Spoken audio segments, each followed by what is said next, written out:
কি হয়েছে দয়ার স্যার? এরা বলছে যে আমি নাকি ওকে গুলি করেছি। ওরা মিথ্যে বলছে, আমি জানি যে দয়া।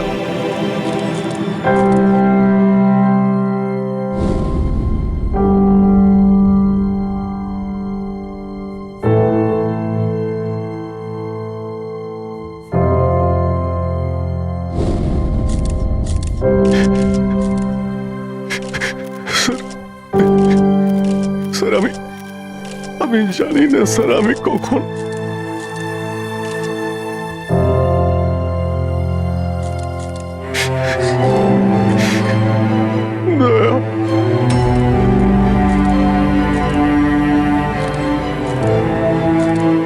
না অভিজিৎ, তুমি ভেতরে যেতে পারবে না। তুমি দয়ার প্রাণ নিয়েছ, তোমাকে আমরা গ্রেপ্তার করছি।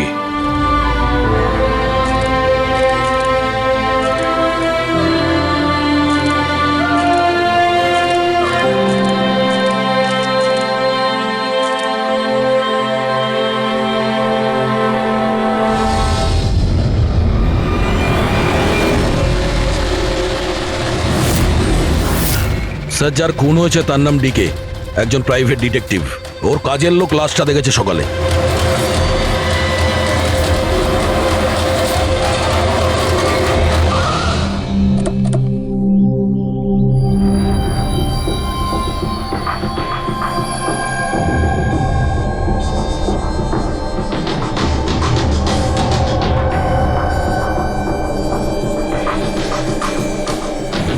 দয়া, এর মুখ তো ক্ষতবিক্ষত, মনে হচ্ছে পয়েন্ট ব্ল্যাঙ্ক রেঞ্জ থেকে একাধিক গুলি করে মারা হয়েছে একে। স্যার, এই রুমের জিনিসপত্র সব ঠিকঠাক জায়গায় আছে, কিছুই হয়নি। মনে তো হচ্ছে না এখানে কোনো হাতাহাতি হয়েছে।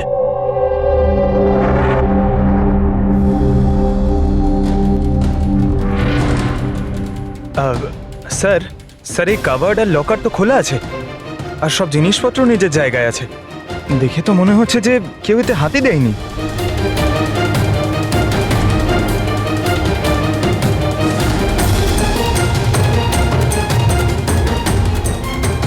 স্যার, টাকার গয়না যে কে সেই আছে। মনে হয় উনি যা চাইছিল সেটা পেয়ে গেছে। স্যার, গুলি।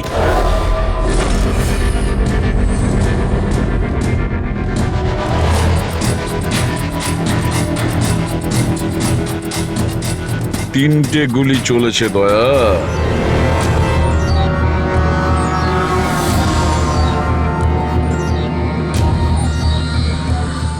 স্যার, হ্যাঁ বলো ফেডরিক। স্যার, এই জানলাটার কাঁচ সরানো হয়েছে, তার মানে খুনি এখান থেকেই পালিয়েছে। হ্যাঁ, একটা কাজ করো ফেডরিক, এখান থেকে ফিঙ্গারপ্রিন্ট তোলো। স্যার, হ্যাঁ দয়া। ডিকের মোবাইল ফোনটা দেখুন স্যার। মরার আগে ডিকে কোনো সঞ্জয়কে 3বার কল করেছে। সঞ্জয়? ওই সঞ্জয়কে আপনি চেনেন? না সাহেব। রাত 1টা থেকে 2:30-এর মধ্যে 3বার। সঞ্জয়ের ডিটেল বের করো। স্যার, আর হ্যাঁ দয়া, অভিজিৎ তো এখনো এলো না। তুমি ওকে ফোন করে বলনি এখানে আসতে ক্রাইম সিনে? হ্যাঁ স্যার বলেছিলাম, মনে হয় কোনো জ্যামে আটকে গেছে। জ্যামে আটকে গেছে? ওকে ফোন করো আর বলো এখানে তাড়াতাড়ি আসতে। স্যার, হ্যাঁ।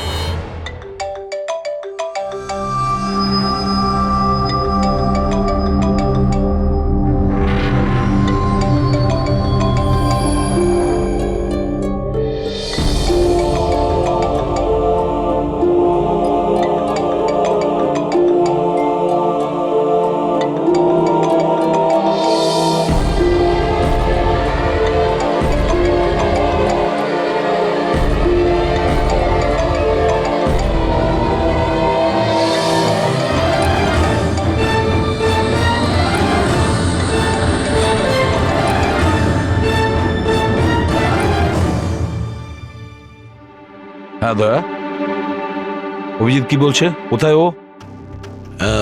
স্যার মানে ওর শরীর খুব একটা ভালো না স্যার। ও ডাক্তারের কাছে যাবে, তারপর ওখান থেকে সোজা বিউরোতে যাবে। কোনো প্রবলেম আছে? না স্যার, কোনো প্রবলেম নেই। বুঝতে পারছি না, অভিজিৎ দিল্লি থেকে আসার পর কেমন অদ্ভুত আচরণ দেখছি ওর মধ্যে।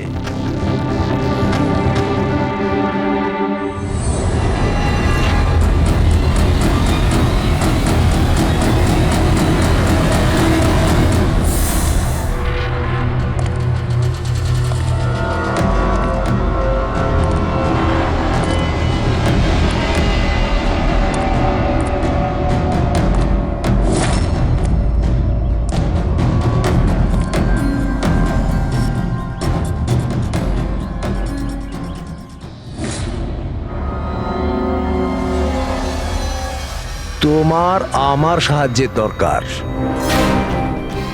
তোমার? আরে ভাই, তুমি হলে গিয়ে সিআইডি অফিসার। হ্যাঁ, কিন্তু এই কাজটা এটা আমি একা করতে পারবো না। চলো ঠিক আছে, তোমাকে সাহায্য করব, এতে আর কি আছে। চলো চা তো খাওয়া যাক। আরে না, ঠিক আছে, আমি আমি ঠিক আছি। আই মিন, দেখ চেতন, এই কাজটা না, এই ব্যাপারে যেন কেউ কিছু না জানে, বিশেষ করে আমার টিম। আরে এটা আবার কি কথা বলছো? আমরা এতদিনের পুরনো বন্ধু, এইটুকু বিশ্বাস করতে পারছো না? হ্যাঁ বলো কি করতে হবে?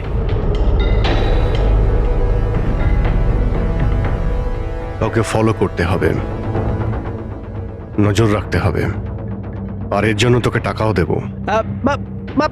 কি কথা বলছো? বন্ধুত্বের মধ্যে টাকা? হ্যাঁ।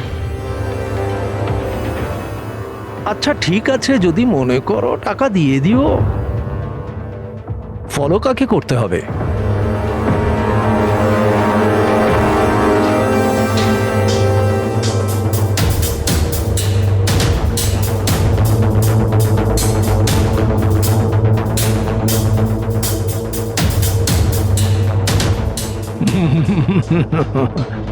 অভিজিৎ, মনে হচ্ছে তুমি ভুল করে ভুল ছবি দিয়ে দিয়েছো। ভুল ছবি আমি দিইনি, একেই তোকে ফলো করতে হবে। এ কোথায় যায়, কি করে, কার সঙ্গে দেখা করে, সবকিছু রাত 10টা থেকে সকাল 6টা পর্যন্ত। আর প্লিজ কোনো প্রশ্ন করবি না, যা বলেছি তাই করবি, ব্যাস। ওকে? ওকে।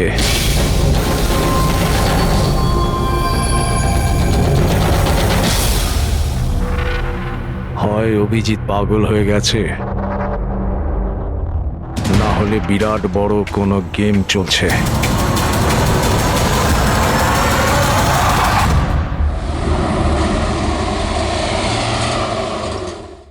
কি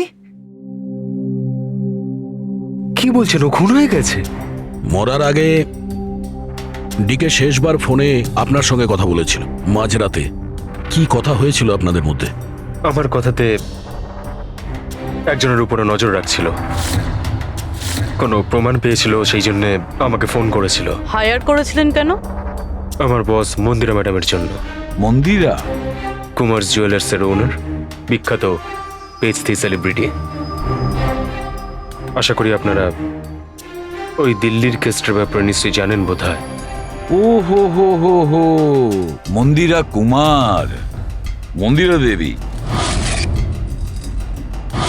ওনার বিরুদ্ধে তো ওনার স্বামী, শ্বশুর, শাশুড়ি আর কেয়ারটেকারকে মারার অভিযোগ আছে, তাই না? ঠিক বলেছেন। কিন্তু সঠিক প্রমাণ না থাকার কারণে কোর্ট মন্দিরা দেবীকে ছেড়ে দেয়। আর তার কিছুদিন বাদেই মন্দিরা দেবীর পার্সোনাল অ্যাসিস্ট্যান্ট ঈশানা আত্মহত্যা করে নেয়।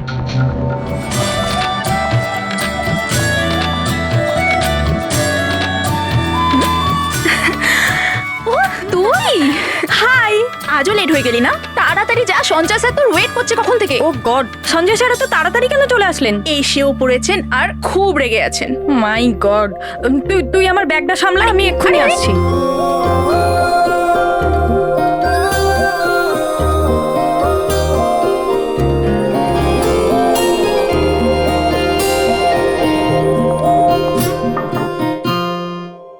মে I come in sir? Come in. Sorry sir, sorry I am so sorry sir. কটা বাজে বলো তো তুমি? এটা কোনো অফিসে আসার টাইম হলো? স্যার ট্রাফিক খুব বেশি ছিল। কি ট্রাফিকের কথা বলছো তুমি? রোজ একই কথা বলে যাও তুমি। হ্যাঁ, এই অফিসের বাকি লোকজনও তো ওই ট্রাফিক পেরিয়ে আসে, তাই না? হ্যাঁ বলো কুমার। না 30শে ডিসেম্বরের আগে কিচ্ছু করা সম্ভব না। আরে তুমি তো এটা জানো যে 30শে ডিসেম্বরে মন্দিরা ম্যাডামের একটা ইভেন্ট রয়েছে মুম্বাইতে, তার আগে কিছুই করা সম্ভব নয়। হ্যাঁ হ্যাঁ,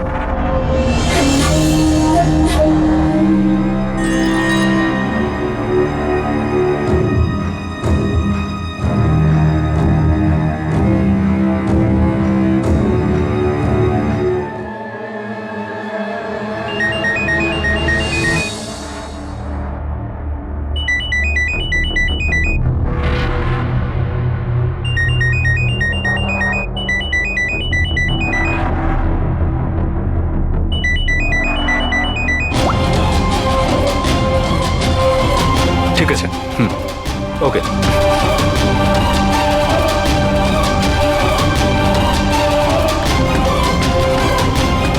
কি হলো?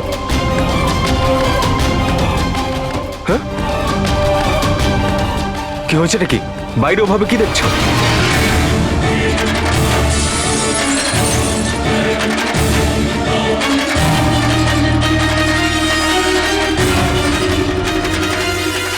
আমারই কেবিনের জানলা দিয়ে ঝাঁপ মেরে আত্মহত্যা করেছিল। আত্মহত্যা কেন করেছিল সেটা কেউ জানে না। আচ্ছা, মন্দিরা দেবী ডিকে কে কার ওপর কড়া নজর রাখতে বলেছিলেন? ওনার প্রাণ সংশয় রয়েছে। ডিকে সেটাই খোঁজ করার চেষ্টা করছিল। প্রাণের ভয় কার থেকে? আসলে কোর্ট থেকে ছাড়া পাওয়ার পরে কেউ ম্যাডামকে হুমকি দিচ্ছিল। আচ্ছা, শুধু ওই হুমকিটা ফোনেই কি? হ্যাঁ, ফোনের মধ্যেই অচেনা নাম্বার থেকে আর টাইপ করা চিঠি পাঠিয়ে। আসলে ম্যাডাম পুলিশের চক্করে দ্বিতীয়বার পড়তে চাননি, সেই জন্য ডিকে হায়ার করেছিলেন উনি। তো কিছু জানতে পেরেছে ডিকে? ওর হাতে কিছু প্রমাণ তো এসেছিল, কিন্তু ও সেটা পেন ড্রাইভে সেভ করে রেখেছিল। ওই পেন ড্রাইভটাও আমাকে দিতে চেয়েছিল, সেই জন্যই দিল্লি থেকে মুম্বাই এসেছিলাম আমি। কিন্তু ডিকের বাড়িতে ওর লকারটা খোলা ছিল। আচ্ছা, ওই লকার থেকে পেন ড্রাইভটা চুরি হয়ে যায়নি তো? হতে পারে দয়া। ওর বাড়িতে আমরা একটা ল্যাপটপও পেয়েছি স্যার, হয়তো ওর থেকে কিছু জানা যাবে। মন্দির এটা কি করে করতে পারলো? পুরো অ্যাকাউন্টটাই বন্ধ করে দিল। নিজেকে কি মনে করেন উনি? সবকিছু কি ওনার ইচ্ছা মতো হবে নাকি? এনারা কারা? সিআইডি। আমরা ওই মানে সঞ্জীবের সঙ্গে দেখা করতে এসেছি। আপনারা দুজন কে? স্যার ইনি কায়রা, মিস্টার কুমার, মন্দিরা ম্যাডামের মেয়ে। ও, স্যার, আর ইনি ম্যাডামের রিলেটিভ মিস্টার সুবীর। আমরা মন্দিরা ম্যাডাম আর ওর ফ্যামিলির সঙ্গে কবে দেখা করতে পারবো? কারণ ওদের প্রাণ রক্ষা করার দায়িত্ব এখন আমাদের ওপর। ইনফ্যাক্ট মন্দিরা ম্যাডাম, কায়রার কাকাতো দাদা শেখর আর ওনার স্ত্রী সবাই আজ রাতেই আসছেন। 30শে ডিসেম্বর কুমার্স জুয়েলার্সের একটা বড় চ্যারিটি ইভেন্ট রয়েছে, তাতে পার্টিসিপেট করার জন্য। তাহলে ঠিক আছে, কালকে সকালেই দেখা হবে।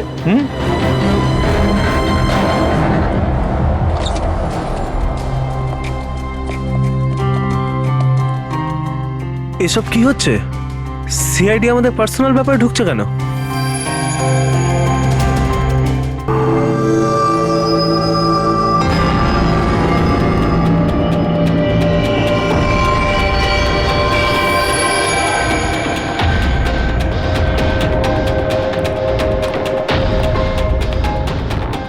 Good morning sir. Good morning. Hello sir, এখন কেমন আছেন আপনি? Murder investigation sir, private detective BK sir, বাড়িতেই মারা গেছে স্যার। এটা পুরো কেস ফাইল স্যার।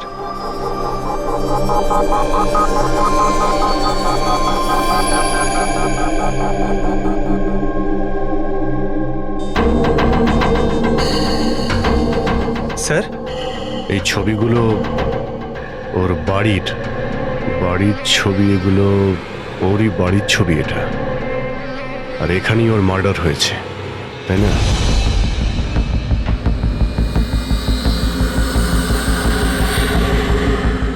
হ্যাঁ, এখানেই ওর মার্ডার হয়েছে। পঙ্কজ, ঘুরিয়ে কেন জিজ্ঞেস করছেন? আমরা এইমাত্র তো সেটাই বললাম। সেটাই তো স্যার, মনে হচ্ছে ওনার শরীর এখনো ঠিক হয়নি, কোনো গন্ডগোল মনে হচ্ছে sir.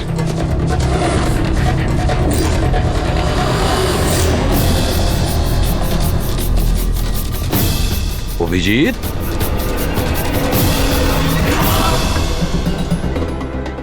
Good morning sir.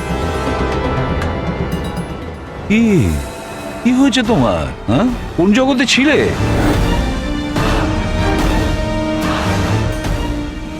Abhijit, তোমার শরীর খারাপ ছিল না? তাহলে ডক্টরের কাছে যাওয়ার কথা ছিল, এখানে কেন? হ্যাঁ হ্যাঁ স্যার, ওই কিছুদিন ধরেই শরীরটা ভালো নেই স্যার, কিন্তু এখন ঠিক আছে। I am better now. Yeah, গোলমাল চলছে। স্যার, ডিকে সঞ্জয়কে যে পেন ড্রাইভটা দিতে যাচ্ছিল, ওর যে ডেটা আছে ওগুলো উদ্ধার করার যে একটা উপায় আছে স্যার। পেন ড্রাইভ তো পাওয়া যায়নি তো। তাহলে ডেটা কোথা থেকে পাবে? স্যার, আছে না একটা উপায় আছে, ওই আমরা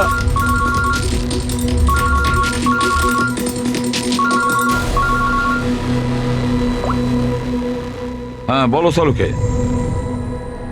হ্যাঁ,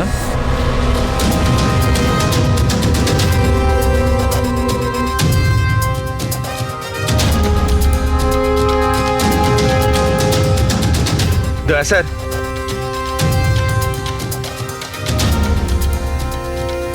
স্যার অভিজিৎ স্যারের শরীর এখনো ঠিক মনে হচ্ছে না। কেন? স্যার, ওনাকে কেসের ব্যাপারে বোঝাচ্ছিলাম, কিন্তু উনি আমাদের কথা শুনছিলেনই না, খুব বেখেয়ালি ছিলেন স্যার। ফ্রেডি স্যার, মন্দিরের ব্যাপারে সব ডিটেলস বের করতে হবে। নিউজ পেপারে, টিভিতে যাই এসেছে সব।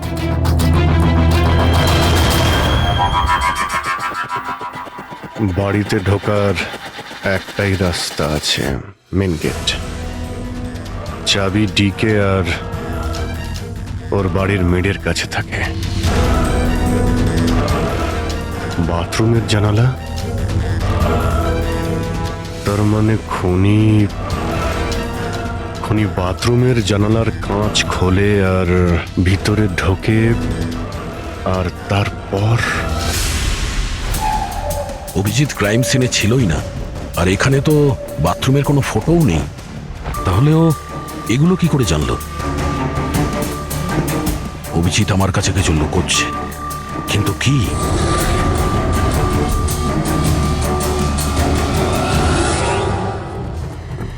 ডিকের কম্পিউটার থেকে যে ডেটাগুলো ডিলিট হয়েছে সেটা ওর অনলাইন অ্যাকাউন্ট থেকে বের করা যেতে পারে।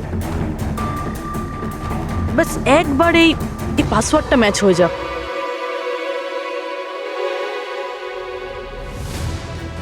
কিছুদিন ধরেই শরীরটা ভালো নেই স্যার, কিন্তু এখন ঠিক আছে। আই এম বেটার না। স্যার ওনাকে কেসের ব্যাপারে বোঝাচ্ছিলাম, কিন্তু উনি আমাদের কথা শুনছিলেনই না। খুব বেখেয়ালি ছিলেন স্যার।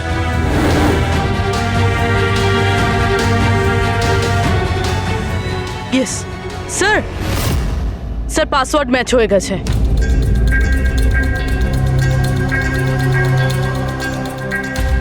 স্যার এতে তো ভিডিও রয়েছে, চেক করি। স্যার এটা তো ডিকের কম্পাউন্ডের ভিতরের ফুটেজ। এর মানে ওখানে সিসিটিভি ক্যামেরা আছে? আছে না, ছিল। আমাদের পৌঁছানোর আগেই কেউ বার করে নিয়েছে। কিন্তু বের কে করেছে? অন্য ভিডিওটা দেখো।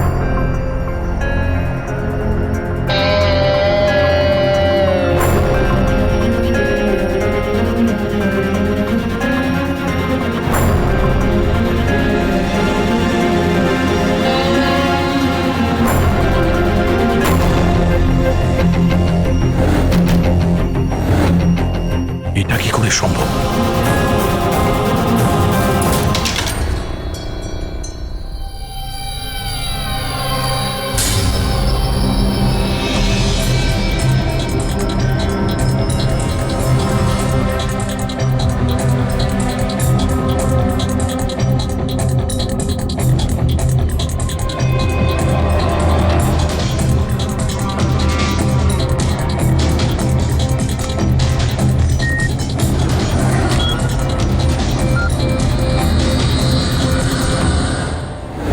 ডক্টর সালুকে আপনি খুব ভালো করে ক্রস চেক করেছেন তো? মানে বন্দুক তো আমাদের কাছে নেই, তাই বলছিলাম কোথাও কোনো ভুল? না দয়া, কোনো ভুল নেই। আমি একবার নয় 10 বার ক্রস চেক করেছি। মানছি যে বন্দুকটা আমাদের কাছে নেই, কিন্তু বন্দুকের রেকর্ড তো আমাদের কাছে আছে। সেই গুলিটা যা দিয়ে ডিকেকে মারা হয়েছে, সেই গুলিটা ওর বন্দুক থেকেই চলেছিল। গুলির প্যাটার্ন, গুলির উপর লেগে থাকা চিহ্ন, সবকিছু এইটাই প্রমাণ করছে যে সেটা অভিজিতেরই বন্দুক। স্যার স্যার গুলি অভিজিতের বন্দুক থেকে চলেছে, কিন্তু তার মানে তো এটা নয় যে অভিজিৎ গুলিটা চালিয়েছে। এক্স্যাক্টলি স্যার, সেই কারণে আমি এই কথা এসিপি স্যারকে বলিনি, শুধুমাত্র আপনাদের সঙ্গে কথা বলেছি, যাতে আমি এই মামলা সুরাহা করতে পারি। কি? তুমি এই কথাটা এসিপি কে জানাওনি? কি বলবো স্যার, কি বলবো ওনাকে? যেখানে আমার বিশ্বাস হচ্ছে না, তাহলে ওনাকে কি বলবো? তুমি যদি এই কথাটা বিশ্বাসই না করবে, তাহলে ফোন করে আমাকে কেন জিজ্ঞাসা করেছিলে? যে বন্দুক থেকে ডিকে কে মারা হয়েছে সেই বন্দুকটা অভিজিতের না? কি এমন ছিল যার জন্য তুমি অভিজিৎকে সন্দেহ করেছিলে? কি ছিল ওটা? এই কারণে ডক্টর, যখন আমরা একটু পিছিয়ে দাও।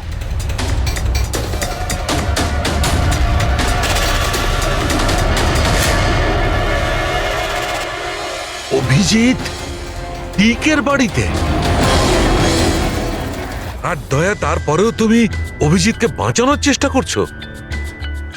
দেখো দয়া, অভিজিৎ আর তোমার বন্ধুত্বকে আমি খুবই শ্রদ্ধা করি, তার কদরও করি, কিন্তু ডিউটি, নিজের দায়িত্ব, সব সম্পর্ক সব বন্ধুত্ব থেকে বড় হয় না। আর এই কথাটা নিশ্চয়ই আমি তোমাকে বুঝিয়ে বলতে যাব না। স্যার পোক্ত কোনো প্রমাণ ছাড়া অভিজিৎ স্যারকে সন্দেহ? এটা প্রমাণ নয় তো কি পুরবি? অভিজিৎ ডিকের বাড়িতে ঢুকেছিল, এটা যদি প্রমাণ নয় তো কি পুরবি? অভিজিৎ স্যার ডিকের ঘরে গেছিল সেটা আমরা দেখেছি, কিন্তু উনি ডিকেকে মেরেছেন এটা তো আমরা দেখিনি।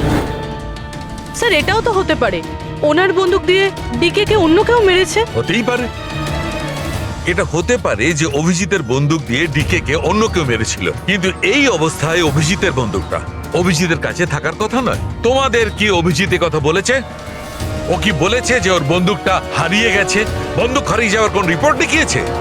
ও সব সময় তোমাদের সঙ্গে ছিল, কিন্তু ও কি বলেছে যে অদ্ভুত পোশাক পরে ডিকের ঘরে কেন ঢুকেছিল, আর তাও বাথরুমের কাঁচ ভেঙে? বলো বলো। স্যার, আপনার এই সমস্ত প্রশ্নের উত্তর আমি অভিজিৎকে জিজ্ঞাসা করব, কিন্তু ততক্ষণের জন্য এসিপি স্যারকে আপনি কিচ্ছু বলবেন না। দেখো, তোমরা এই ব্যাপারটা সামলে নাও, কিন্তু ব্যাপারটা আমার ভালো লাগছে না। Please doctor, please. ঠিক আছে, কাল সকাল পর্যন্ত। দয়া, আমি কাল সকাল পর্যন্ত তোমাদের সময় দিচ্ছি।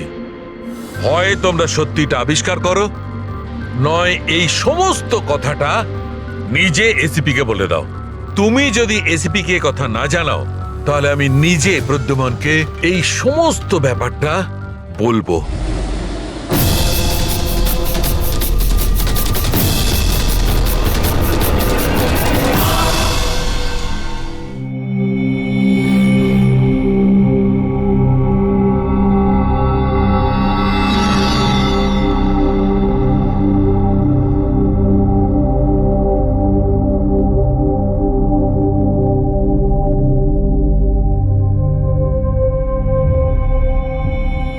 আধ ঘন্টার বেশি হয়ে গেল, 10টা থেকে 10:30 হয়ে গেল, এখনো আসেনি। সারা রাত মনে হয় অপেক্ষা করতে হবে।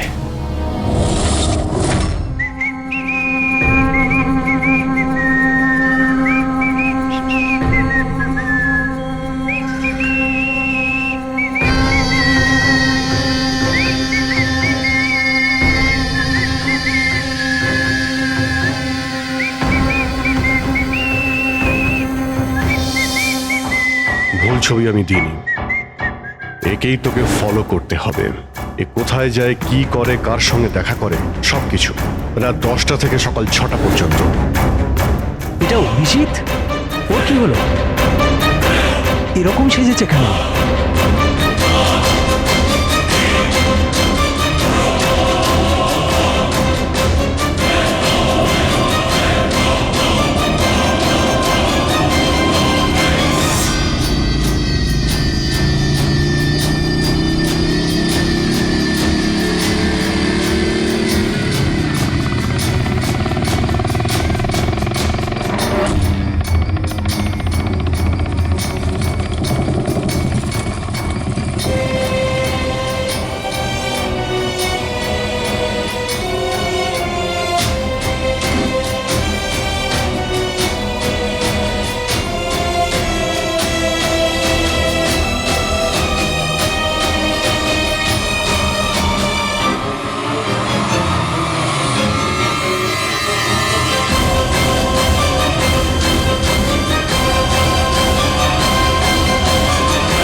স্যার, দিল্লি থেকে সকলে এসে গেছেন।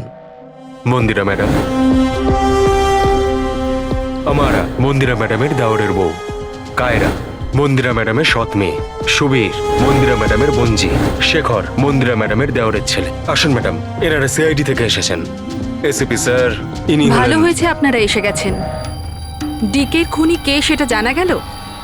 আরে আপনি তো এটা জানেনই যে আমাদের ফেমাস অ্যানুয়াল ইভেন্ট খুব তাড়াতাড়ি আসতে চলেছে। আই হোপ যে আপনি আমার সিকিউরিটির সব ব্যবস্থাই করে রেখেছেন। দেখুন, আপনি আমাকে ভুল ভাববেন না, কিন্তু আমি কোনো চান্স নিতে চাইছি না অ্যাকচুয়ালি। এই ইভেন্টটা আমার কাছে খুব বেশি ইম্পর্ট্যান্ট, কিন্তু আমার প্রাণের থেকে বেশি নয়। আপনি কি মনে করেন আপনি আমাকে সিকিউর রাখতে সক্ষম হবেন? আর ডিকের কেসটায় কিরকম কি প্রগ্রেস হলো? আসল খুনির ব্যাপারে কিছু জানা গেল? ওসব আপনার জানার দরকার নেই মন্দিরা দেবী। মেইন হলো আপনার নিরাপত্তা, সেটা দায়িত্ব আমাদের। কি চমৎকার! বৌদি, আপনার ভয় লাগছে মন্দিরা দেবীর, যাকে আইনও কিছু করতে পারলো না? মানতে হবে তাকে যে আপনাকে ভয় পাইয়ে দিয়েছে। মনে হয় ও জানে না ইনার ব্যাপারে যে ইনি কি কি করতে পারেন। আপনিও কি মনে করেন আমি আমার স্বামী আর বাকি সবাইকে মেরে ফেলেছি? দেখুন, আপনার বিরুদ্ধে যে অভিযোগই থাকুক না কেন, সেটাতে আমাদের কিছু যায় আসে না। কোর্ট আপনাকে রায় দিয়েছে, আর আমরা কোর্টের রায়কে যথেষ্ট সম্মান করি। আপনি শুধু এটা বলুন, আপনি কাকে সন্দেহ করেন? কে এমন আছে যে আপনাকে মারতে চায়? সন্দেহ? হ্যাঁ, সন্দেহ। না না না, আমি কাউকেই সন্দেহ করছি না। বরং আমার এটা পুরো বিশ্বাস যে আমি মারা যাওয়ার পরে এরা সবাই খুব খুশি হবে, আর আমাকে মেরে ফেলার ষড়যন্ত্রেও এদের মধ্যেই কারো হাত আছে।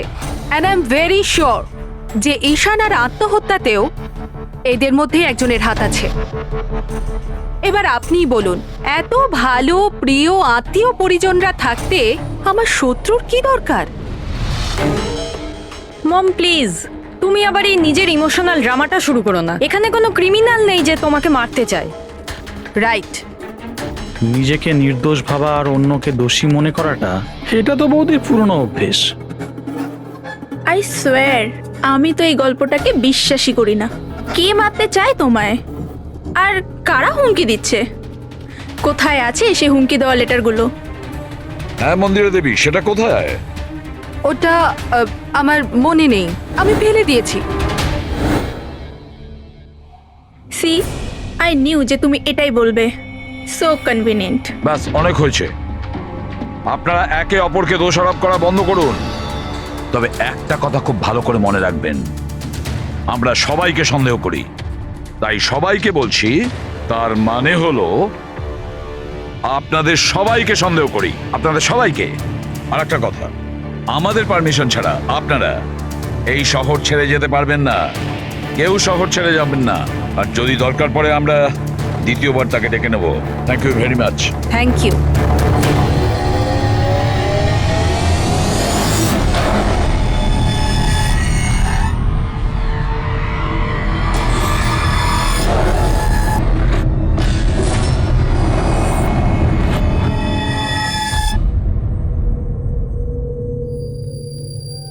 এটা এটা আমি?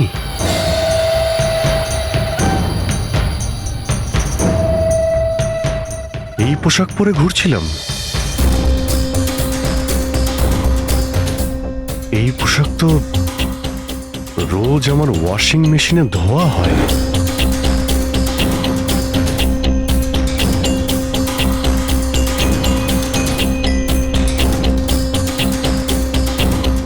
আর এই জুতো, এগুলো এত নোংরা যেন আমি পরেছি, কিন্তু আমার মনেই নেই যে এই পোশাক আমি কখন পরেছি। সত্যি আমার কি হচ্ছে আমার সাথে? এই গাড়িতে কে আছে? হ্যাঁ, কার কার সঙ্গে আমি কথা বলছিলাম? না, আমি দেখিনি। তুমি কথা বলছো, তুমি সেটা জানবে। আর তুমি আমাকে চিনতেই পারলে না? আরে তোর যদি সুইসাইডই করার হয় তাহলে তুই অন্য কোনো বড় গাড়ির সামনে জানা। আমার সামনে কেন এসেছিস?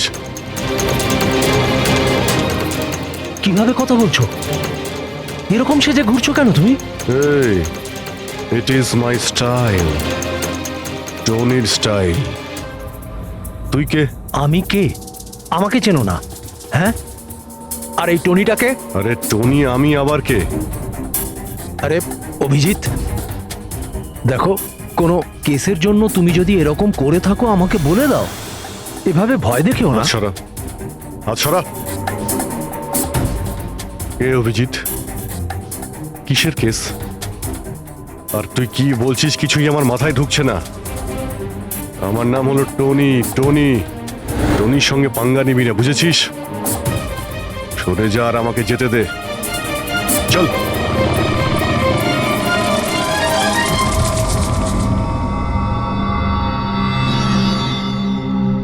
এই অভিজিৎ নিজেকে টনি কেন বলছে? টনি? কে কে টনি? সত্যি তোমার কিছুই মনে নেই?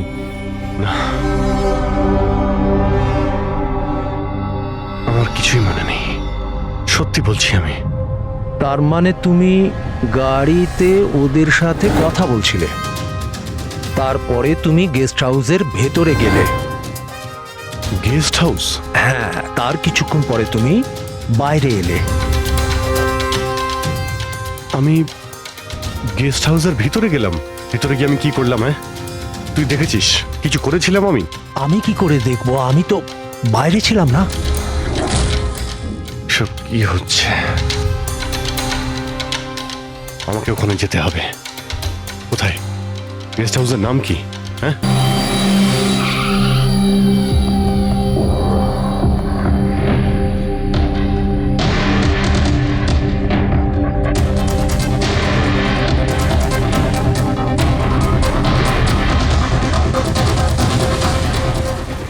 স্যার, রক্ত।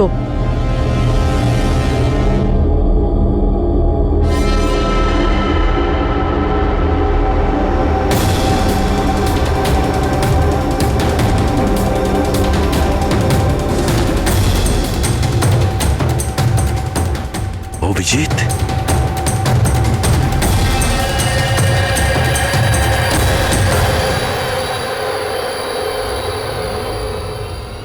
দয়া, তুমি এখানে? তোমার ফোন ট্র্যাক করে আর এই প্রশ্ন তো আমিও তোমাকে করছি অভিজিৎ, তুমি এখানে কি করছো?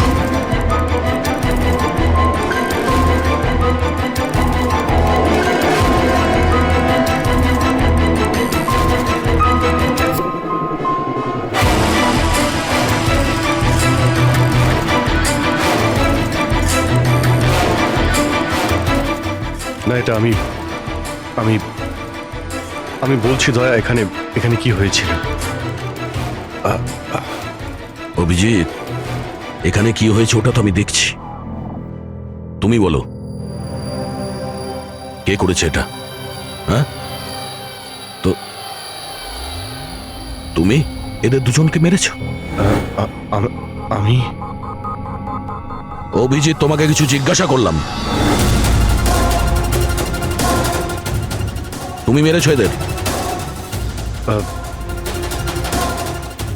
স্যার স্যার স্যার, আপনি অভিজিৎ স্যারকে দোষ দিচ্ছেন। আমার দোষ দেওয়ার কোনো ইচ্ছা নেই পুরবি, তুমি নিজে দেখছো না এখানে দুটো লাশ পড়ে আছে, রক্তে ভেসে গেছে, আর সিআইডি অফিসার অভিজিৎ লাশের মধ্যে থেকে এই ব্যাজটা তুলছে, বা এটা বলতে পারো প্রমাণ চুরি করছে। অভিজিৎ, আমি তোমাকে আবার জিজ্ঞাসা করছি, তোমার সাথে অপরাধীদের মতো ব্যবহার করতে আমাকে বাধ্য করো না। কি করবো দয়া, আমি কি বলবো? যদি আমি বলি যে এই কাজটা আমি করিনি, তুমি মানবে? যদি বলি যে আমি জানি না যে আমি করেছি নাকি করিনি, আই নো আমি ভুলভাল বলছি, কিন্তু কিন্তু তোমরা তো আমাকে চেনো। অভিজিৎ, আমার সামনে যে প্রমাণগুলো পড়ে আছে ওগুলো দেখে আমরা কিছু বলতে পারবো না। আমাকে আমার ডিউটি করতে হবে।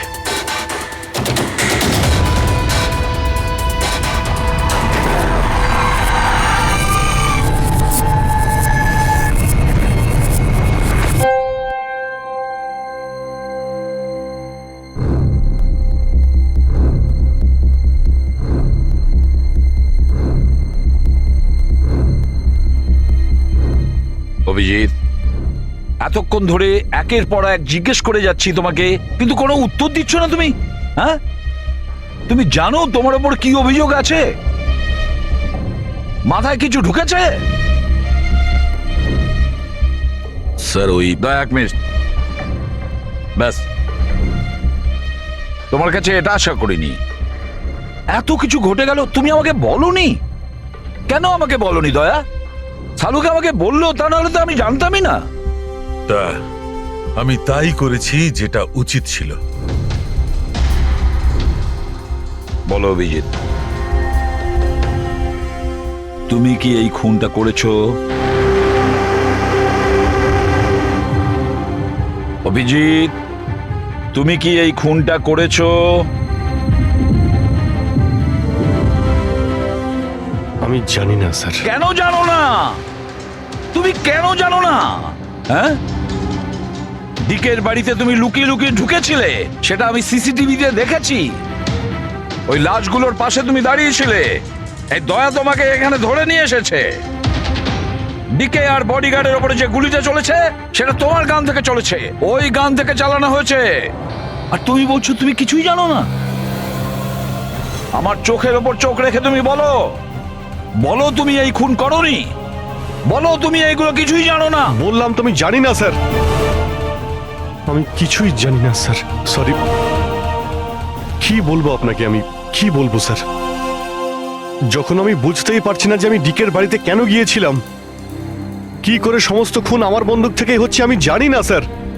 স্যার আমি তো ডিকিকে চিনি না, ওর বডিগার্ডদের আমি চিনি না, আমি মন্দিরাকেও চিনি না, আমি তো স্যার নিজেকেও চিনি না।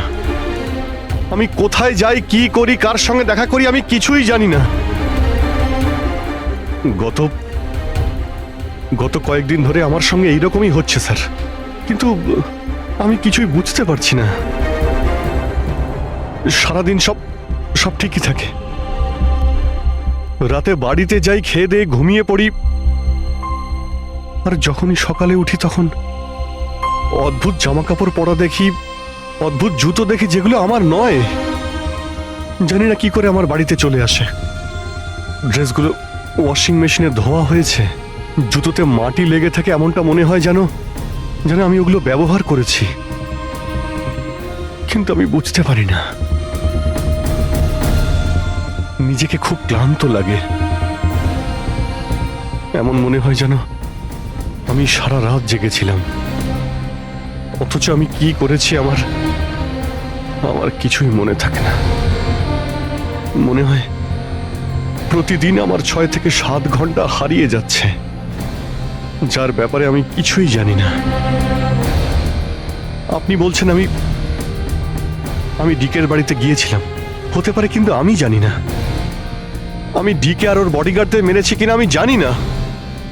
আমি মন্দিরাকে মারার চেষ্টা করেছি সেটাও আমি জানি না। আমি কি করেছি, কেন করেছি, আমি কি করতে চলেছি, আমি কিছুই জানি না স্যার, আমি কিছুই জানি না।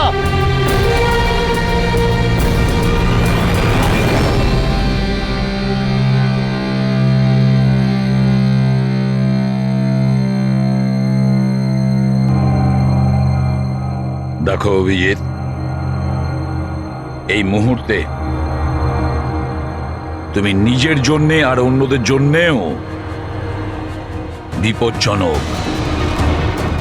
আমি তোমাকে একা ছাড়বো না, আমি তোমাকে নজরবন্দি রাখবো, আর দয়া তোমার ওপর নজর রাখবে।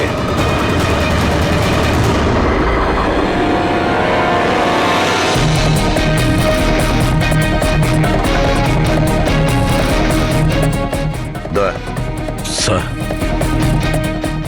একটা কথা ভালো করে মনে রাখবে, তুমি নিজের বন্ধুর ওপর নয়, বরং একজন অপরাধী খুনির ওপর নজর রাখবে, এমন একজন লোক যে মানসিক ভারসাম্য হারিয়েছে।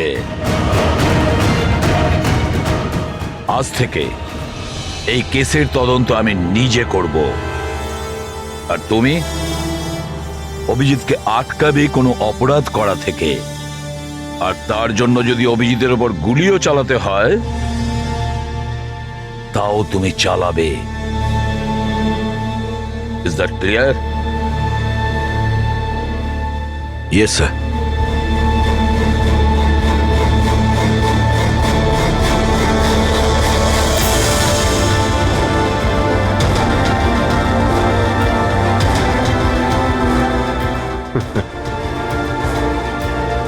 হাত করা পড়িয়ে দাও ভাই। শুনলে তো, মানসিক অবস্থা ঠিক নেই আমার, কখন কি করে বসি কিছুই জানি না। আটকাও আমায়, আমার হাতে আরো একটা অপরাধ হওয়ার আগে। আটকাও আমায় ভাই। আপনাদের অফিসার, আপনাদের সিনিয়র সিআইডি অফিসার আমারই প্রাণের পিছনে পড়ে রয়েছে, আর উনি তাদেরকেও মেরে ফেলেছেন যারা আমার সিকিউরিটিতে ছিল। আর আপনি নিশ্চিন্ত হয়ে বলছেন ভয় পাওয়ার কোনো কারণ নেই। ও আপনারই চোখের সামনে সবাইকে মেরে ফেলছে, তা সত্ত্বেও আপনি বলে যাচ্ছেন যে ভয় পাওয়ার কোনো কারণ নেই। আশ্চর্য! আপনি শুধু এটা বলুন, আমি আপনাদেরকে আর কি করে বিশ্বাস করব? আজ আপনাদের একজন অফিসার সিরিয়াল কিলার বেরিয়েছে, কাল আবার অন্য কেউ বেরিয়ে ব্যাস আসবে। মন্দিরা দেবী, অনেক হয়েছে, অনেক কথা বলে ফেলেছেন। আমাদের ইন্সপেক্টর অভিজিৎ একজন সৎ এবং সাহসী অফিসার। নিজের দেশকে রক্ষা করার জন্য, সাধারণ মানুষের রক্ষা করার জন্য নিজের প্রাণও দিতে পারে। সে কোনোদিন খুনি হতে পারে না। হ্যাঁ, ওর বিরুদ্ধে অভিযোগ আছে, তিনটে খুনের অভিযোগ আছে। আপাতত এটা প্রমাণিত হয়েছে যে অভিজিৎ নিজের মানসিক ভারসাম্য হারিয়েছে। ও কি করছে ওর মনেই থাকে না, কার সঙ্গে দেখা করছে, কি বলছে, আর যখন নর্মাল হয়ে যায় কিছুই মনে থাকে না। তার মানে এই নয় যে ও একজন খুনি। আমি জোর দিয়ে বলতে পারি যে আপনার জীবন বিপন্ন, আর তাও আপনার এই আত্মীয় স্বজনদের কারণে। এক্সকিউজ মি, সব প্রমাণ আপনাদের অফিসারের বিরুদ্ধে পাওয়া গেছে, আর সন্দেহ আপনারা আমাদেরকে করছেন। হ্যাঁ, আমি সবাইকে সন্দেহ করছি। উনি তো আপনারই অফিসার, আপনি তো ওকেই বাঁচাবেন। এই 3টে খুনই কিন্তু ইন্সপেক্টর অভিজিতের গান থেকে চলা গুলিতেই হয়েছে। আর আপনি বলতে চাইছেন যে এই কাজটা আমাদের মধ্যে কেউ করে থাকতে পারে? আরে আমাদের কাছে আপনার ওই অফিসারের গানটা কোথা থেকে আসবে? শেখর বাবু, খুব তাড়াতাড়ি আমরা খোঁজ নিয়ে নেব যে ইন্সপেক্টর অভিজিতের গান আপনার কাছে কিভাবে গেল। আর মন্দিরা দেবী, আপনাকে একটা রিকোয়েস্ট করি, 30শে ডিসেম্বর আপনার যে ইভেন্টটা আছে সেটা ক্যান্সেল করবেন না। এই একটাই সুযোগ আছে খুনিকে ধরার জন্য, কারণ খুনি ওই ইভেন্টে নিশ্চয়ই আসবে।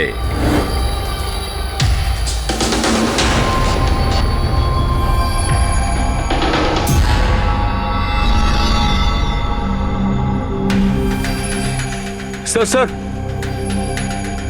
হ্যাঁ সঞ্জয়, কি হচ্ছে? স্যার, আপনি অভিজিৎ স্যারের ব্যাপারে কিছু বলছিলেন যে ওনার ভিতরে অন্য একজনের প্রতিফলন ঘটে, স্মৃতিশক্তি ওনার, মানে উনি আগের দিন রাতের কথা মনে করতে পারেন না। হ্যাঁ, তো ঠিক এরকমই, এক্স্যাক্টলি এরকমই অন্য আরেকজনের সাথেও হয়েছিল। কার সঙ্গে বলুন? স্যার ঈশানা। ঈশানা? যেদিনও আত্মহত্যা করেছিল তার কিছুদিন আগে থেকেই একদম এরকমই আচরণ করতে শুরু করেছিল। কি অদ্ভুত রকম হয়ে গিয়েছিল, অন্য মনস্ক থাকতো। যেদিন আত্মহত্যা করেছিল তার কিছুদিন আগে থেকেই একটা অদ্ভুত রিংটোন সেট করেছিল নিজের ফোনে, আর তারপর সেই দিন হঠাৎ করে ওই রিংটোনটা বাজতে শুরু করলো। আর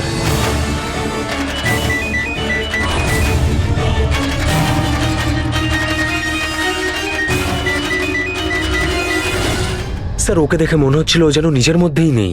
স্যার, অভিজিৎ স্যারও তো দিল্লি থেকে ফেরার পর এইভাবেই বিহেভ করছে।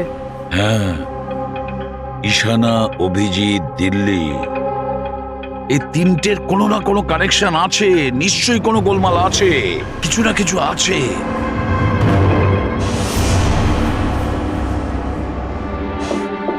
কফি। আরে খেয়ে নাও ভাই, কিছুই মেশাইনি। আমি এখানেই আছি, পালিয়ে যাচ্ছি না। অভিজিৎ, তুমি এই কথাগুলো লুকিয়েছো কেন আমাদের থেকে? লুকোতে হয়েছিল ভাই, কি করব আমি? আমি কিছুই বুঝতে পারছিলাম না যে আমি কি করব, আমার সঙ্গে কি হচ্ছে। যেখানে আমি নিজেই কনফিউজ, আমি সেখানে কি বলবো তোমাকে? সেই জন্য, আর কোনো ব্যাপার নয়। আমার ওপর ভরসা ছিল না নাকি? আমাকে যোগ্য ভাবনি যে আমি তোমার কোনো সাহায্য করতে পারি? কি ভাই, এসব কি বলছো তুমি? ব্যাপারটা এরকম নয়। তাহলে বলনি কেন? আমার তো মনে হচ্ছে আমি তোমাকে চিনি না। এই মুহূর্তে আমি যার সঙ্গে বসে কথা বলছি সে অভিজিৎ নাকি অন্য কেউ?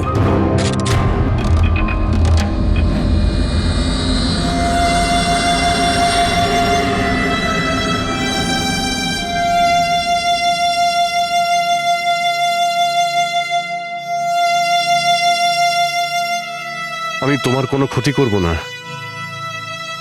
অভিজিৎ হই বা টনি, স্বপ্নেও তোমার কোনো ক্ষতি করব না। বন্দুক দেখানোর দরকার নেই। বিষয়টা তা নয় যে তুমি আমার কোনো ক্ষতি করবে। বিষয় এটা যে আমি এখানে শুধুমাত্র আমার ডিউটি করছি, আর আমি কোনো চান্স নিতে চাই না। আমি তো তোমাকে হয়তো চিনি না।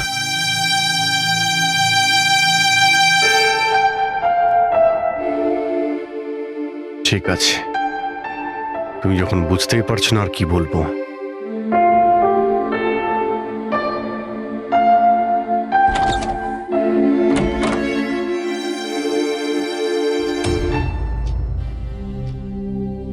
ডক্টর মহেশ, আমি আপনাকে পুরো ব্যাপারটা জানিয়েছি।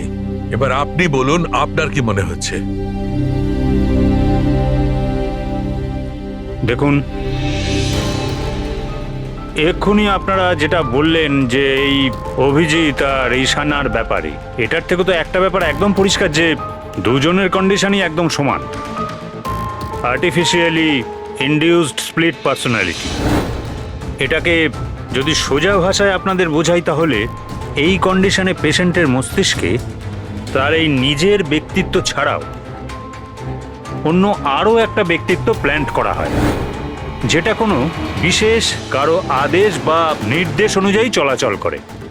আর এটাকে এমনভাবে সেট করা হয় যাতে ওই ব্যক্তিত্ব বিশেষ ধার্য করা সময়ে বিশেষ ধরনের ট্রিগার পেলে ওই ব্যক্তিত্বকে সম্পূর্ণ প্রভাবিত করে।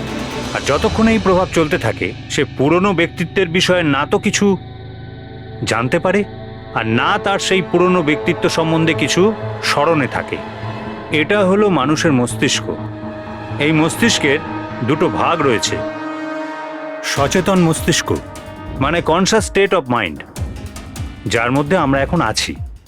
অচেতন মস্তিষ্ক মানে semi conscious state of mind, মানে যখন আমরা ঘুমিয়ে থাকি তখন সক্রিয় হয়।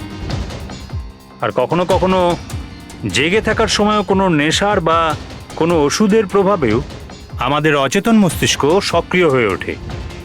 সচেত আর অচেত দুটো অবস্থাতেই মস্তিষ্ক ভিন্ন ভিন্ন কাজ করে, কিন্তু এই অবস্থাতে দুটো মস্তিষ্কই যা চিন্তা করে, কোনো কথা বা কোনো স্মৃতি সব সেভ করে নেয়। সচেত মস্তিষ্কের মধ্যে সেভ করা কথাবার্তা আমাদের অনেক বছর ধরে মনে থাকে, কিন্তু অচেত মস্তিষ্কে সেভ করা কথাবার্তা আমাদের মনেই থাকে না। ডক্টর মহেশ, এটা একটা হিপনোটাইজের মতো সম্মোহন, যাতে মানুষের মস্তিষ্ককে পুরো কন্ট্রোল করে যা কিছু করানো যায় রোবটের মতো, আর পরে কোনো বিশেষ আওয়াজ করে ওই সম্মোহনটাকে ভেঙে দেওয়া যায়। মানুষের কিছুই মনে থাকে না। না না না ডক্টর সালুকে, সম্মোহন একদম আলাদা প্রক্রিয়া। সম্মোহন অবস্থায় আপনি মানুষকে ততক্ষণই কন্ট্রোল করতে পারেন যতক্ষণ সে সম্মোহিত আছে। সম্মোহিত অবস্থা থেকে একবার বেরিয়ে আসার পর তাকে আবার সম্মোহিত করতে হয়। এখানে ব্যাপারটাই পুরো আলাদা। এখানে মানুষের মস্তিষ্কে একটা ঘটনা যা আদৌ ঘটেইনি, একটা ব্যক্তি যার কোনো অস্তিত্বই নেই, তাকে ওই মানুষের মস্তিষ্কের ভিতরেই প্ল্যান্ট করা হয়। তার মস্তিষ্কে এই কথাটাই ফিট করা হয়। আচ্ছা, তার মানে এত কিছু অভিজিতের সঙ্গেও ঘটেছে। কোনোভাবে অভিজিৎ ওই ট্রিগারগুলো পেয়ে যায়, যার কারণে টনি জেগে যায়। Exactly sir. রাতে অভিজিৎ ঘুমিয়ে পড়ার পর নিশ্চয়ই কোনো না কোনো আওয়াজ শুনতে পায়, যেটা ওই টনির জন্য একটা ট্রিগারও হতে পারে। হয়তো ওই আওয়াজটা শুনেই টনি জেগে যায়, কিন্তু অভিজিৎ সেখানেই ঘুমিয়ে থাকে। টনি জেগে যায় যে টনি আসলে খুনি, একজন বদমাশ, একজন অপরাধী। আর অভিজিৎ যাদেরকে চেনে ও তাদের কাউকেই চেনে না। যদি এটাই হয়তো অভিজিতের ভেতরের টনিকে কোনোভাবে কমেন্ট দেওয়া হয়েছে মন্দিরাকে মেরে ফেলার জন্য, তাহলে 30শে ডিসেম্বর ইভেন্টে টনি এর পরিণাম দেখতে চায়। মন্দিরাকে মেরে ফেলার চেষ্টা করবে 2 দিন পরেই, 30শে ডিসেম্বর।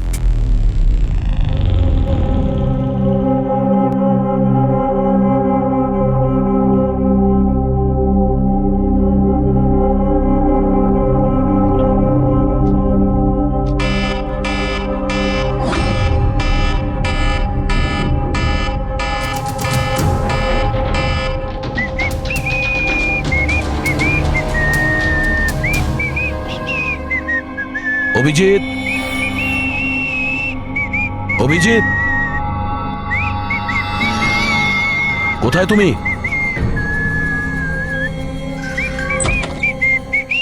অভিজিৎ, অভিজিৎ, ওই শুনতে পাচ্ছ না?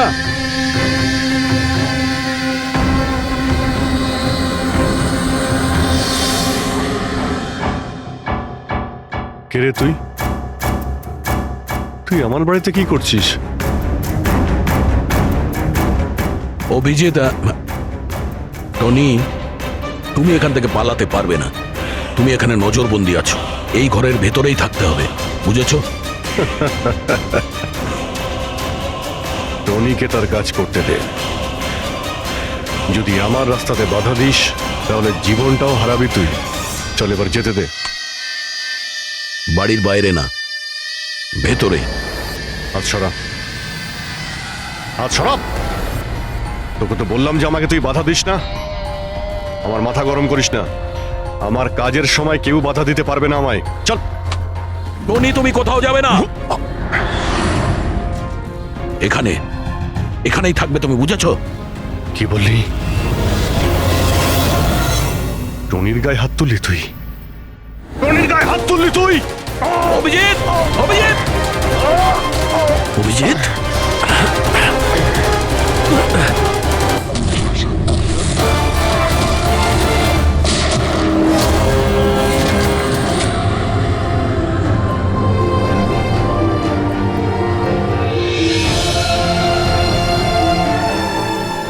স্যার দয়া, কি হয়েছে? কি হয়েছে দয়ার স্যার?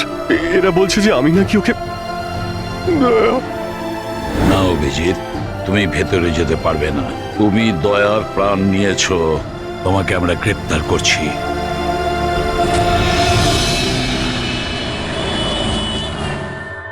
ঈশানার ফোন রেকর্ডে ডক্টর তানিয়ার নাম কয়েকবার এসেছে। আপনাদের মধ্যে কেউ চেনে ডক্টর তানিয়াকে? আত্মহত্যা করার আগে উনি ডক্টর তানিয়ার সাথে দেখা করেছিলেন কি? এই ডক্টর তানিয়া কোনো ডেন্টিস্ট নয় তো? মারা যাওয়ার আগে ঈশানা কয়েকবার একজন ডেন্টিস্টকে দেখিয়েছিল। আমার নাম তো মনে নেই, কিন্তু হতে পারে ইনিই সেই। যতদূর আমার মনে হয় ইনি কোনো ডেন্টিস্ট তো নন। কিছুদিন আগে সিআইডি অফিসার অভিজিৎ এখানে ছিল। Yes ma'am. ওই পুরো সপ্তাহে এখানে যারা যারা ছিলেন তার পুরো লিস্ট আমার চাই। আর ওনার থাকার সময় এই লবিতে থাকা সিসিটিভি ফুটেজও চাই।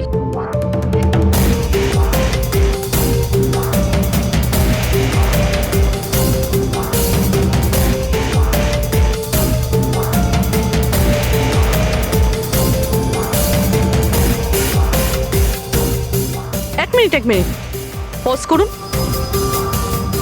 এই মহিলাকে যার সাথে অভিজিৎ স্যার কথা বলছে? পুরবি, এই লিস্টটাতে ডক্টর তানিয়ার নাম আছে। উনি এখানেই ছিলেন যতদিন অভিজিৎ স্যার এখানে ছিলেন। মনে হচ্ছে ওই মহিলাই। কি নাম এই মহিলার? ম্যাম, ডক্টর তানিয়া সপ্তাহখানি ধরে এখানেই ছিলেন। স্যার, এই তানিয়ার সাথে দেখা করতেই হবে। স্যার, তানিয়া মুম্বাইয়ের প্যারাডাইস হোটেলে রয়েছে।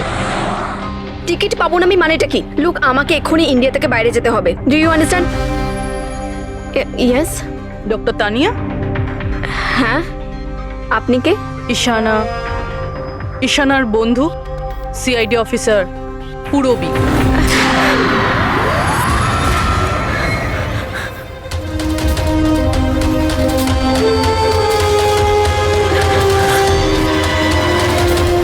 পালানো অত সহজ নয়।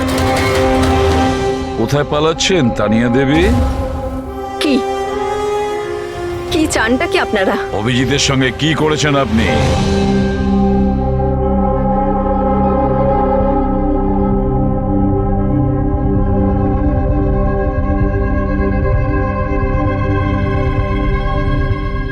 ঈশানার অভিজিতের ব্রেনের ওপর আমি এক্সপেরিমেন্ট করেছি। ঈশানাকে আত্মহত্যা করার জন্য আর অভিজিৎকে একটা মার্ডার করানোর জন্য আমি প্রোগ্রাম করেছিলাম। কিভাবে কিভাবে সেই প্রোগ্রামটা করেছেন? আর্টিফিশিয়ালি ইলিউশন স্প্লিট পার্সোনালিটির সাহায্যে আমি দুজনের ব্রেনটাকে সেট করি, আর নিজের সেট করা শিডিউলের অনুযায়ী এই দুজনকেই এরকমভাবে প্ল্যান করেছি যে কোনো রকমের আওয়াজ হোক বা রিংটোন বাজুক, আর যখনই আওয়াজ হোক না কেন ওদের সমস্ত অর্ডারগুলি মানতে হবে, যে কোনো উপায়ে। ওই ফোন নাম্বারটা যেখান থেকে ওনার কাছে ফোন আসে, কার নাম্বার সেটা? ওটা একটা পিসিও নাম্বার। ঈশানাই আমাকে এই নাম্বারটা দিয়েছিল অভিজিতের ব্রেনে ফিট করার জন্য। কি বললেন আপনি? কি বললেন আপনি? অভিজিৎকে এসব করার জন্য ঈশানা আপনাকে বলেছে? হ্যাঁ, আর ঈশানা যে আত্মহত্যা করেছে সেটা কি? সেটার কারণ কি? ওটা আসলে ঈশানা নিজেই বলেছিল আমাকে করতে। হোয়াট? হ্যাঁ, বলেছিল তো ঈশানাই, বাট আই এম শিওর নিশ্চয়ই এর পেছনে কোনো না কোনো কারোর হাত আছে, যার বিষয়ে আমি জানি না। কেন? সে কেন এগুলো করবে? হয়তো ওর কোনো দুর্বলতা ছিল। যে করেই হোক অভিজিৎকে ওই পরিস্থিতি থেকে বের করতে হবে। নিয়ে চলো একে। চলো। ও বাইরে বেরোতে পারবে না। কেন? আমি অভিজিতের ব্রেনকে প্রোগ্রাম করেছি। সম্মোহন নয়, যে ইচ্ছে হলো আর ভেঙে দিলাম। আমি অভিজিতের ব্রেনের মধ্যে একটা খুনিকে প্ল্যান করেছি, টনিকে। এটাই হলো সেই আর্টিফিশিয়ালি ইনডিউস পার্সোনালিটি, যেটা আর কোনোদিনও বাইরেই আসবে না। আমি যদি চাই তাহলেও অভিজিৎকে কোনোদিন বাইরে বের করতে পারবো না, কিন্তু আমি যদি এরকমটা করি হয়তো অভিজিৎ পাগল হয়ে যাবে বা ও মারাও যেতে পারে। মানে যখনই ট্রিগার হবে টনি মন্দিরাকে মেরেই ছাড়বে, আরও ততক্ষণ থামবে না যতক্ষণ না সত্যিকারের মেরেই ফেলছে মন্দিরাকে। আর এসবের মধ্যে যে আসবে সেই মারা যাবে। মন্দিরাকে মারার জন্য ট্রিগারটা কি? কি ট্রিগার আছে অভিজিতের জন্য? ঈশানার কেসের ট্রিগার ছিল একটা রিংটোন, আর অভিজিতের কেসের ট্রিগার হলো একটা রিমাইন্ডার টোন, একটা বিশেষ ধরনের বিপ, যেটা আমি অভিজিতের মোবাইলে সেট করে দিয়েছি। হ্যাঁ, অভিজিৎ মন্দিরাকে কিভাবে মারবে?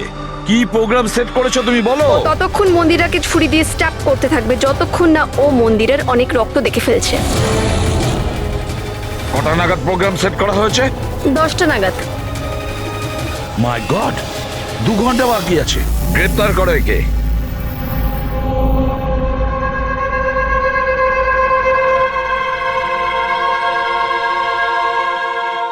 জীবনে কখনো ভাবিনি স্যার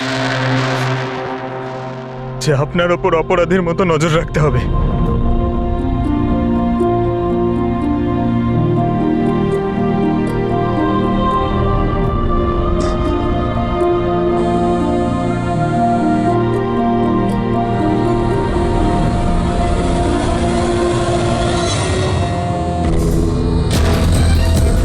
পঙ্কজ, ড্যাম ইট, ফোনটা ধরো।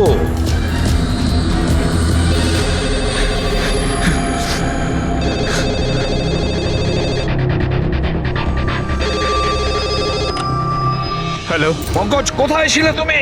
মোবাইলটা ধরোনি কেন? সরি স্যার, আমার ফোন সাইলেন্টে ছিল। স্যার আমি এখানেই আছি অভিজিৎ স্যারের কাছে। শোনো আমার কথা, এক্ষুনি তুমি অভিজিতের ফোনটা সুইচ অফ করো।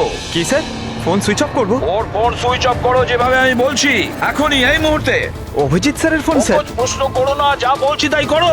অভিজিতের ফোন বন্ধ করো। দেখো, হাতে আমাদের সময় নেই। অভিজিৎ যে কোনো সময় খুনি হয়ে যেতে পারে। যাও তাড়াতাড়ি। না না,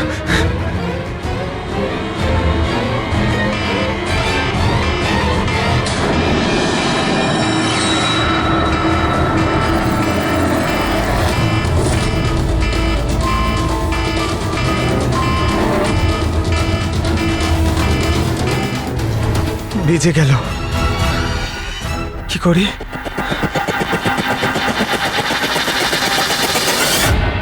অভিজিৎ স্যার, অভিজিৎ স্যার কোথায় গেলেন? Abhijit sir, Abhijit sir,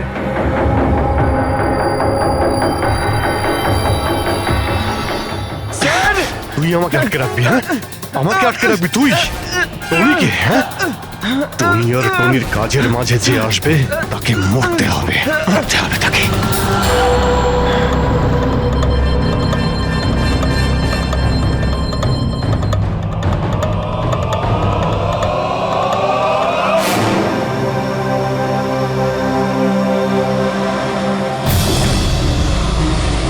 sir এখানেই চ্যারিটি ইভেন্টটা হবে।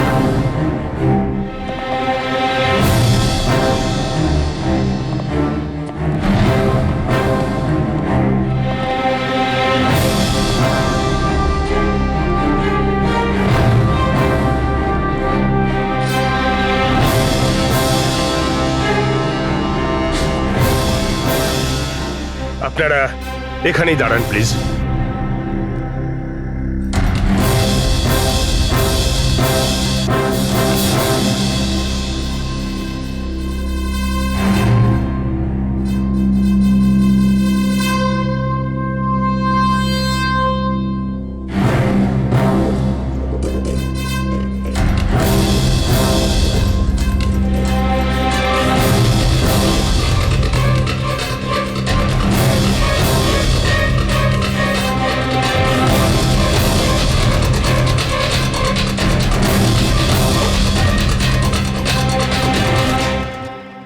হ্যালো লেডিস অ্যান্ড জেন্টলম্যান, প্রত্যেক বছরের মতো এই বছরের সন্ধ্যাটাও খুবই গুরুত্বপূর্ণ।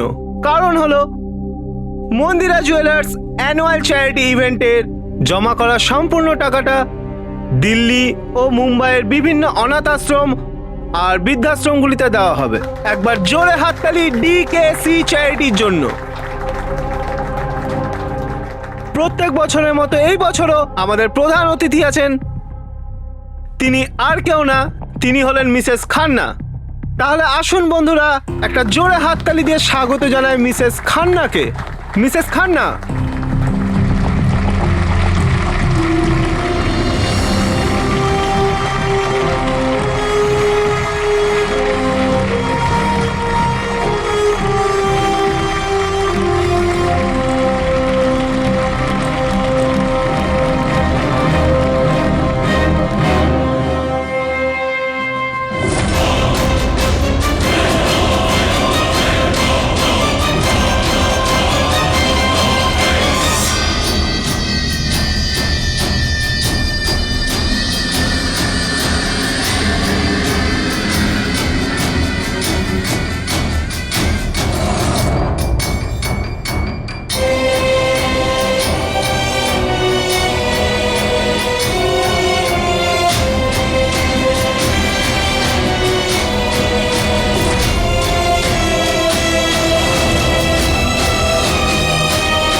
Abhijit sir, Abhijit sir,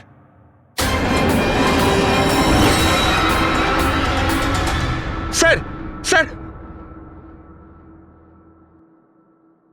lights on. Sir, sir, Abhijit ঠিক আছে? স্যার, স্যার, ওকে তাড়াতাড়ি নিয়ে চলো, তাড়াতাড়ি এসো।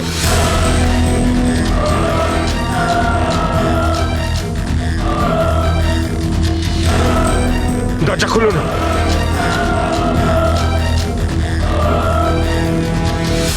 মন্দিরা দেবী,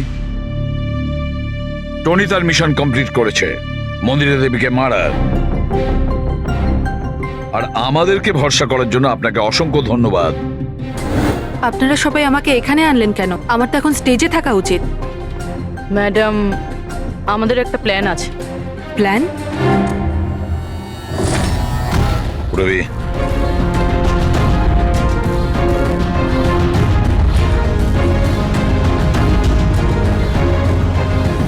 lights off. Mandira Devi,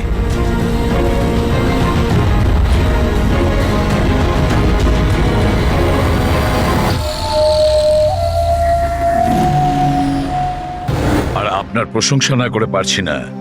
thank you. মম,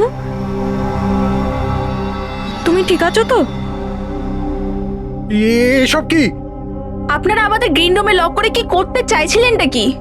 আসল খুনি তো অন্য কেউ, তাই না? স্যার, আপনি সবকিছু মায়ের জীবনের ঝুঁকি নিয়ে করেছেন। যদি সত্যিই মায়ের কোনো ক্ষতি হয়ে যেত তাহলে? এতে তো সত্যি ভীষণ বড় রিস্ক ছিল স্যার, বাট আই হোপ এবার বিপদ কেটে গেছে। বিপদ এখনো কাটেনি, কারণ এই খেলার আসল মাস্টারমাইন্ড এখনো ধরা পড়েনি। গল্প এখনো অনেক বাকি আছে।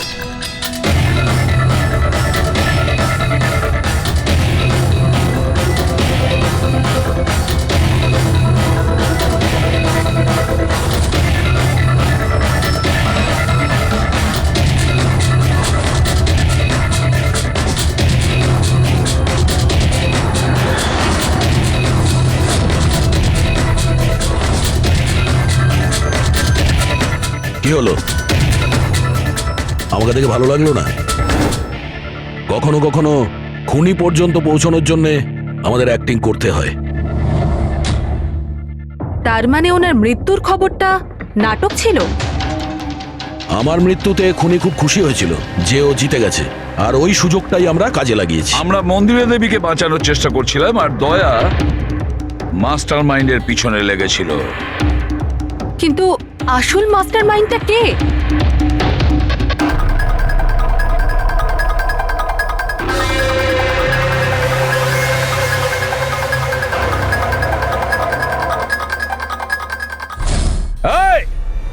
স্যার, স্যার কেউ পালালো স্যার।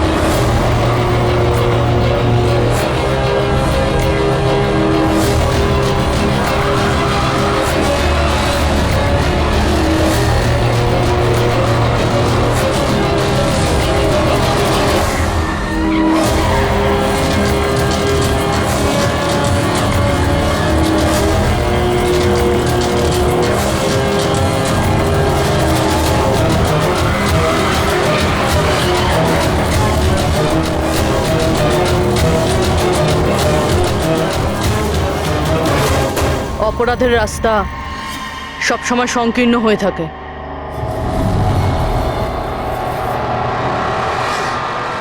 তুমি এটাই ভাবছো যে আমরা কি করে জানলাম যে তুমি খুন করেছো? আমরা তো এটা জানতাম যে এই মাস্টারমাইন্ড মন্দিরা দেবীর নিজেরই কোনো লোক।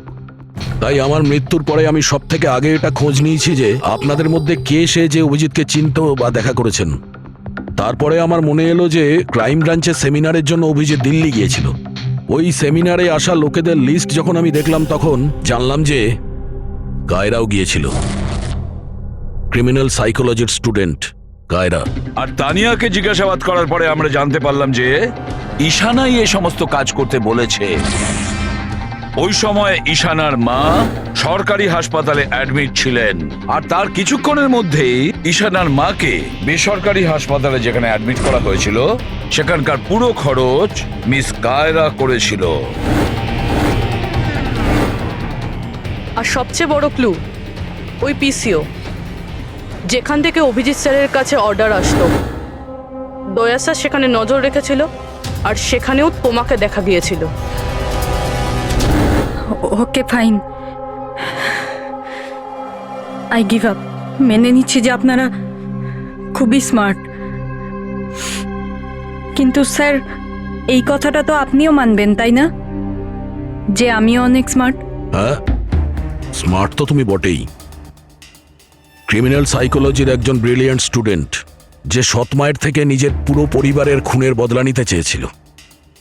লোকেদের মস্তিষ্ক নিয়ে খেলা করা আর তাদের নিজের চক্রব্যূহে ফাঁসানো, এটাই এনার বিশেষত্ব। তাই আমি ভাবলাম যে এনাকে এনারই পদ্ধতিতে মেরে দিলে কেমন হয়।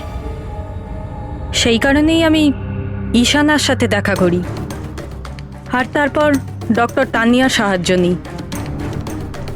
She was mad, she wanted to do an experiment. তারপর আমি ঈশানাকে অনেক বুঝিয়েছি, অনেক বোঝানোর পরে শি ওয়াজ রেডি। ওই এক্সপেরিমেন্ট নিজের উপর করায়, কিন্তু somehow I was never convinced. আমি সবসময় কনফিউজ ছিলাম যে ওই এক্সপেরিমেন্টটা করতে পারবে না।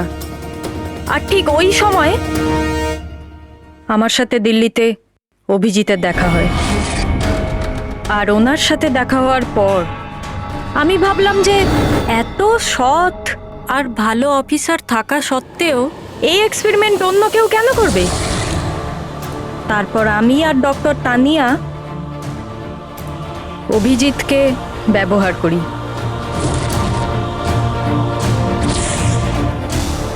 আর আমার এক্সপেরিমেন্ট ওর ওপরে করি। আর ঈশানা আমাদের কোনো কাজে ছিল না, তাই ওকে আমাদের রাস্তা থেকে সরিয়ে ফেলি। ডিকে আর ওই দুজন বডিগার্ড, ওরা তোমার কি ক্ষতি করেছিল? ওদেরকে কেন মেরেছো? এটা এই কারণে করেছি যাতে সমস্ত দোষ অভিজিতের উপর চলে আসে। আর অভিজিতের গান থেকে বুলেট নেওয়ার জন্যে টনি ছিল তোর মাথার মধ্যে। হি ওয়াজ দেয়ার। তুমি এতটা নিচে নামতে পারো কায়রা, আমি কখনো ভাবতেও পারিনি। এবার জানতে পেরে গেছো তো? তুমি আমার মা বাবার সাথে, আমার ফ্যামিলির সাথে যেটা করেছো না, তোমার বেঁচে থাকার কোনো অধিকার নেই। আমি এইসব এই কারণেই করেছি যাতে আমি প্রুভ করতে পারি যে পৃথিবীর যে কোনো মানুষের মস্তিষ্কের সাথে খেলা যেতেই পারে, তা সে যত বড়ই সিআইডি অফিসার হোক। কায়রা, তুমি প্রতিশোধের আগুনে একজন সাহসী অফিসারের প্রাণ নিয়ে খেলেছো, আর তাছাড়াও 4 জন নিরীহ লোকের প্রাণ নিয়েছো। ডিকে, ঈশানা আর মন্দিরা দেবীর 2 জন বডিগার্ডকে ভীষণ অন্যায় করেছো তুমি। আইন তোমাকে কোনোদিন ক্ষমা করবে না। তোমার তো ফাঁসি হবে, ফাঁসি। স্যার, আপনি প্লিজ এসব মনে করবেন না। একটা বাজে স্বপ্ন ভেবে ভুলে যান। বাজে? ভয়ানক।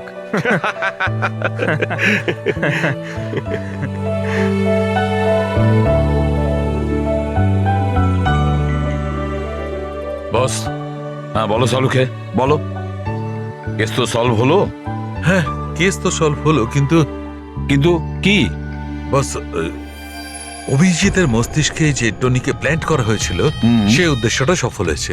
তারপরে এখন আর কেউ ট্রিগার ধরবে না, ওর কানের সামনে কেউ গান করবে না, যার কারণে অভিজিৎ টনি হয়ে যেত।